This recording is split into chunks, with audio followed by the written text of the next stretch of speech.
এটা আমি ডিউটিরত অবস্থায় ছিলাম, হঠাৎ গেটে একটা চেঁচামেচি হচ্ছে, আমি বাইরে আসলাম, আসার সঙ্গে সঙ্গে আমার উপরে ধারালো অস্ত্র দিয়ে আঘাত করলো। ফিরোজ এটা আঘাত করলো, কেসমতের ছেলে। তারা হচ্ছে সিপিএমের লোক এবং কেয়ামের গুন্ডা বাহিনী। এরা। আপনারা কোন দল করেন? আমরা টিএমসি করি। আপনাদের দলের কোনো একটা দায়িত্ব আছে? আমি খাদ্যের কর্মদক্ষ। আপনি অফিসেই ছিলেন? আমি অফিসেই ছিলাম, অফিসে এসে হামলা করলো। এইরা গুন্ডাগর্দি করে পয়সার লোভে। এরা যেখানে গুন্ডাগর্দি হয় এরা পয়সা নিয়ে সেখানে যায়, ভাড়াটিয়া গুন্ডা এরা, বুঝলেন? কেন এই আক্রমণ করে? এই আক্রমণ কেয়ামের সাথে আমার একটা জমি বিবাদ আছে, সেটা কেয়ামের সাথে ব্যাপার, কিন্তু এরা থার্ড পার্টি, এরা পয়সা নিয়ে এই হামলাটা করেছে আমার উপর। কি চাইছেন আপনারা?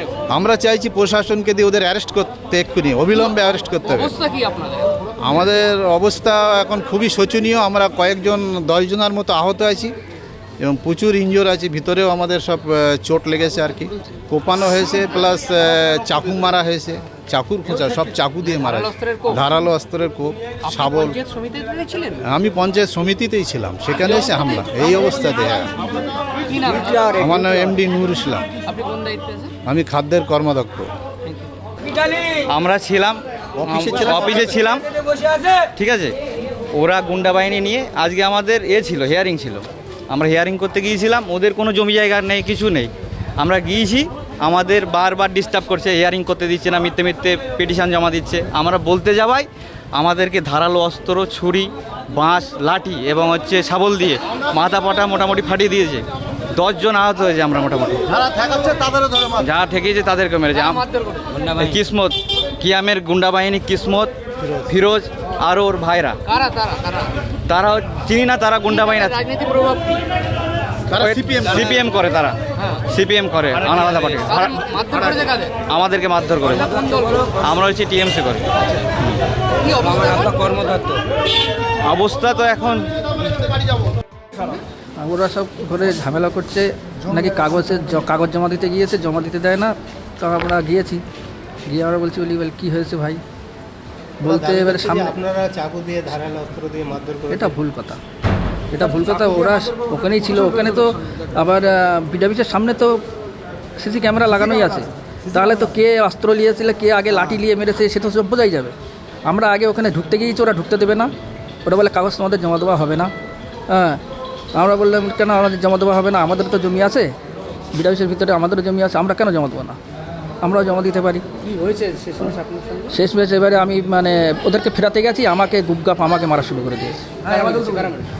ওই নুর আসলামের ছেলে, নুর আসলামের ভাই। এখন আমার এই মাথার যন্ত্রণা হচ্ছে আর বমি হচ্ছে। আমার নাম আব্দুল খবির। কর্মদক্ষকে দুষ্কৃতীরা হামলা করেছে তার ও তার ছেলের উপরে, অত্যন্ত নিন্দনীয়। সে পঞ্চায়েত সমিতির ডিউটি চলাকালীন বা একেবারে অফিসেই ছিল, তখন এই হামলার ঘটনা বলছেন? একদম অফিস চলাকালীন খাদ্য কর্মদক্ষ তিনি অফিসে ছিলেন, আমি ছিলাম না, আমাদের ট্রেনিং ছিল, আমি ছিলাম সেখানে। কিন্তু দুর্ভাগ্যবশত কিছু দুষ্কৃতী এসে তার উপর হামলা চালায়। এই ঘটনাকে কি বলবেন? অত্যন্ত নিন্দনীয় ঘটনা। আমি এখনও জানি না সঠিক কী নিয়ে, আমি খোঁজখবর নিচ্ছি। আমার নুর ইসলাম সাহেবের সঙ্গে কথা হয়েছে এবং পুলিশ প্রশাসনের সঙ্গে আমার কথা হয়েছে। বড়বাবু বলেছে আইনের পথে চলবে। অলরেডি যারা মেরেছিল তাদেরকে অ্যারেস্ট করেছে এবং যিনি মাস্টার মাইন্ড তাকে অ্যারেস্ট করবে, বড়বাবু কথা দিয়েছে। মাস্টার মাইন্ডের নাম পরিচয় কি জানা গেছে? নাম এখনো বড়বাবু ইনভেস্টিগেশনে রেখেছে, আশা করি বার হয়ে যাবে। কতজন এখনো পর্যন্ত অ্যারেস্ট হয়েছে? 3-4 জনকে ধরেছে। আজকের মধ্যেই বলেছেন যে মাস্টার মাইন্ড তাকে অ্যারেস্ট করবে। দলীয়ভাবে কি ব্যবস্থা? দলীয়ভাবে আমরা বলেছি বড়বাবুকে যে তৃণমূল কংগ্রেসের কোনো নেতা বা কর্মী বা সরকারি প্রতিনিধি, তিনি একজন কর্মদক্ষ হাতে, তার গায়ে হাত দেওয়া এটা একটা অত্যন্ত নিন্দনীয় ঘটনা। তিনি এক্স আর্মি বটে, এক্স আর্মি, দেশ সেবা করে এসছে, তার গায়ে হাত। এটা বড়বাবু খুব দায়িত্ব নিয়ে দেখছেন, বলছেন আগামী 24 ঘন্টার মধ্যে যিনি মাস্টার মাইন্ড তাকে অ্যারেস্ট করবে। দলীয়ভাবে অ্যাকশন? দলীয়ভাবে দেখি, আগে প্রশাসনের ওপর তো ছেড়ে দিলাম, আগে প্রশাসন কি করে দেখি, তারপরে দল দেখবে নিশ্চয়ই ব্যাপারটা।